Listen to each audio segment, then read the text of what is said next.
गुलुगुलिया रूप भारी मिठा मिठा कथा रूप देखिले कथा शुणिले आउ सबुदिन खंडे खंडे पान दिए मो भल मंद पचारती दुख सुख बुझंती मु सबुदिन खंडे खंडे पान खाइबा दउची। बलराम दास बतई देले कहले कौन सबुदिन मागेना दउछ ना हाँ पैसा कौन रखी छोट पिला दीटा कौन टिके पान खाऊछंती पैसा कौन रखी पैसा रखुनी ना एमती पैसा न रखिले दुकान रही बापा बुड़ी जीवनी ताकू बतई देले भक्त बलराम दास ने शुणु काली जिते दी जन जाक आसबे पैसा मागिबू काली दी जन जाक पैसा मागिबू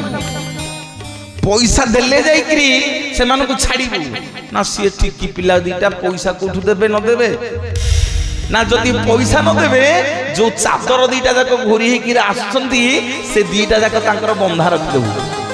जदि पैसा देबे ताले चादर दीटा जाक दबु न दबु आज्ञा ता